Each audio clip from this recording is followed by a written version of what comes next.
అంతా మిస్యూజ్ చేస్తున్నారని చెప్పి కంప్లైంట్స్ వస్తాయి. కడితే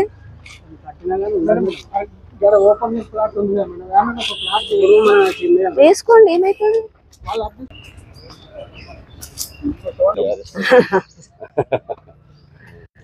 నమస్తే అండి.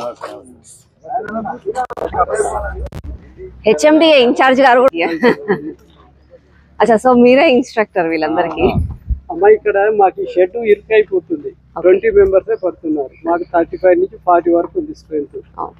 కొంచెం ఇది ఎక్స్టెన్షన్ చేసే అవకాశం ఏమైనా ఉంటే. ఇప్పుడు తను వస్తున్నారు, ఆల్రెడీ శాంక్షన్ అయిందని నాకు చెప్పారు. ఒక్కసారి మీ అందరి ముందు తీసుకురావాలని చెప్పి తనకు నిన్న కాల్ చేసి వాళ్ళు ఇప్పుడు కూడా కాల్ చేశారు. 2 minutes లో వస్తానన్నారు. ఫండ్స్ తో కూడుకున్నది కదండి.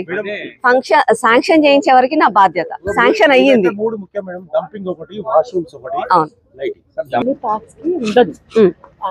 ఎక్కువ ఒక్కరిని ఇస్తారు అంతే మాక్సిమం అన్నమాట. అదే అంతా క్లీన్ చేయించేస్తారు. మొత్తం క్లీన్ చేపించేసి మొత్తం ఇక్కడ గ్రీనరీ పెడతాం.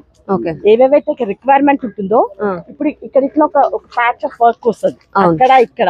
అదే ఎవరు అన్న మీరు ఒకసారి అదే ఇదంతా క్లీన్ చేస్తారని చెప్తున్నారు. క్లీన్ చేసి సివిల్ వర్క్స్ అయ్యాక ఫస్ట్ సివిల్ వర్క్స్ జరగాలి. ఎందుకంటే గ్రీనరీ పాడైతుంది.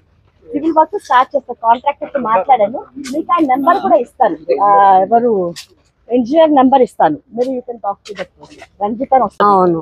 సో ఆ సొల్యూషన్ ఇంకా సివిల్ ఇంజనీర్ వాళ్ళు చూడాలి. అచ్చా, నమస్తే అండి. నేను హుడా పార్క్ లో ఉన్నానండి. నా వెంబడి అంతా రెసిడెంట్స్ అందరూ ఉన్నారు ఇక్కడే. అయితే మనకి ఇక్కడ వర్క్స్ శాంక్షన్ అయ్యాయి కదా, సివిల్ వర్క్స్ కి. ఎప్పుడు చేస్తారు పనిని?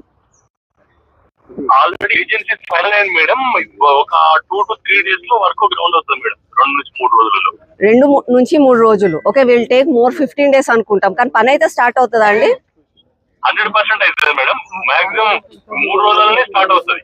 ఓకేనండి, థ్యాంక్ యూ సో మచ్.